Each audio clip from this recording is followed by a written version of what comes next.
guys, magpapa-picture tayo ng passport size para sa driver's license natin dito sa South Korea. Ito tayo kukuha ng picture ID. Yan yung 3.5 by 4.5 passport size or driver's license size.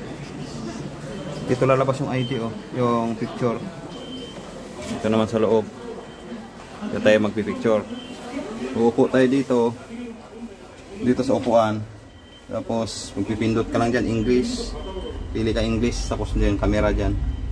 Magbabayad ka ng card doon. Pwede card, pwede cash. Kanong bahalang pindot-pindot, mabilis lang. 1 minute lang or 2 minutes tapos. So pindutin natin yung English. Welcome. Yan. Welcome. Press the OK button to start. Okay. After you choose an ID photo or a fun photo, Tapos pwedeng fun photo, pwedeng ID photo ito. after you choose an Next. after you choose a picture you like, Ganyan, tapos next ulit. Is this photo okay?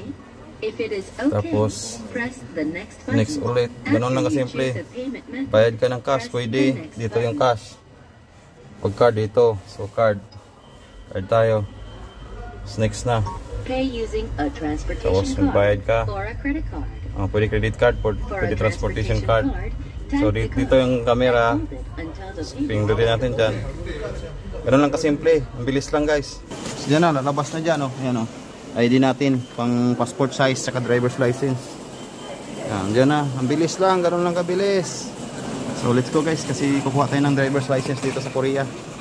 So, ganun lang kasimple. Bye bye guys, tapos na yung nilakad natin, yung pagkuha ng Korean driver's license. So sulit yung lakad natin at hindi tayo nagka-aberya. Saglit lang, nakuha na agad natin. Walang kahirap-hirap. So one step at a time lang para sa ating pinaplano sa buhay. So balang araw sana makarating din kayo dito. Thank you Lord sa lahat ng blessing. So sana kayo din makapunta kayo dito. Pauwi na tayo. 3 saboy yung sasakyan natin, palipat-lipat. Yan So gagabihin na tayo kasi ang oras ay hapon na. So kayo yan